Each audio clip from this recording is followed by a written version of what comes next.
Welcome to Take 5, your 5-minute inspirational message from Solid Rock Drogheda.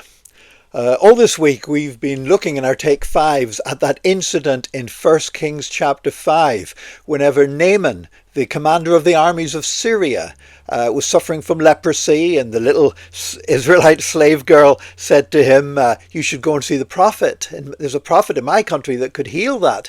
And the king of Syria wrote to the king of Israel and says, I want you guys to heal my commander Naaman. And I sent him all these big gifts and everything else. And the king of Israel said, oh my goodness, this guy's just trying to pick a quarrel with me. Who can cure somebody of leprosy? And Elisha knew what had happened, and because he had loads of supernatural revelation from God, and Elisha basically sent a message to the king of Israel, says, look, send the guy to me, I'll look after it, because this is where the power is. There's a prophet in Israel.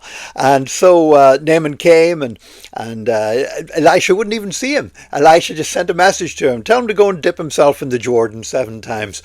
And Naaman was a bit angry, because he thought, that he's not giving me the respect I deserve, and haven't I got rivers in Syria that are just as good? But he had to learn that it wasn't about what he could do. He had to learn that it was about what God was going to do for him out of his free, unmerited, wonderful grace.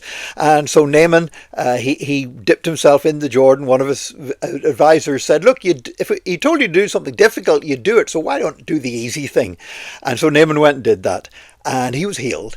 And we saw yesterday that he then offered gifts to Elisha, but Elisha said, no, I don't want your gifts. You've already, what I wanted to happen has happened, and that is that Israel has now been a light to the Gentiles, because you can see that there's only, the God of Israel is the only true God. And Naaman, therefore, after Elisha refused his gifts, he went on his way, and Elisha said, go in peace. And then I want to read to you what happened next. Verse 19, go in peace, Elisha said. And after Naaman had travelled some distance, Gehazi, the servant of Elisha, the man of God, said to himself, my master was too easy on Naaman, this Aramean, by not accepting from him what he brought. As surely as the Lord lives, I will run after him and get something from him. So Gehazi hurried after Naaman. And when Naaman saw him running toward him, he got down from the chariot to meet him. Is everything all right? He asked. Everything is all right, Gehazi answered. My master sent me to say, 2 young men from the company of the prophets have just come to me from the hill country of Ephraim.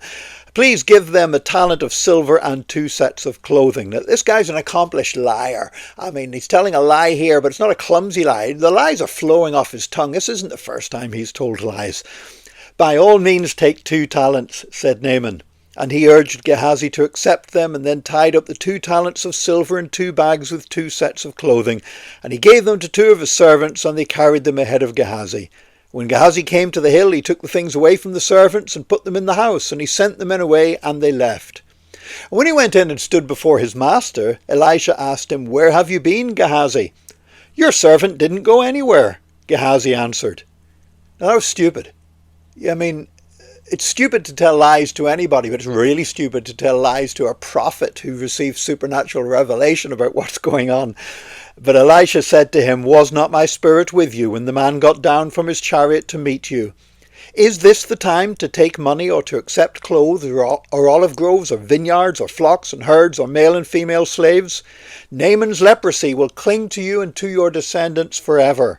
And then Gehazi went from Elisha's presence, and his skin was leprous. It had become as white as snow. So Elisha's servant ended up being afflicted with the same leprosy that Naaman had been cured of. And there's something we really need to get hold of here, and it's this. Elisha began as an apprentice to the other prophet Elijah. And whenever the anointing passed from Elijah to Elisha, he received a double portion of his master's anointing. And now there's this Gehazi. And you know what? The same thing could happen again. Gehazi could get a double portion of Elisha's anointing. Imagine how amazing that would be. 4 times the anointing that Elijah had. But instead he gets leprosy because his heart is not to serve God. Even though he's with this wonderful, amazing prophet, his heart is in the wrong place, even though he is in the right place. And sometimes we think it's all about being here or being there or being in that church or being in this country or being whatever. I want to tell you, it's not about where you are. It's about where your heart is. So wherever you are right now, you might not feel like you're in the best place. You might not feel you're in the right place. You might think God would bless you more if you were somewhere else. But more important than the place where you are is the place where your heart is. So make sure your heart is set to serve God and love God and obey God today, because that is what we have in Jesus Christ. God bless you today. Join us again tomorrow for another Take 5, your 5-minute inspirational message from Solid Rock Drogheda.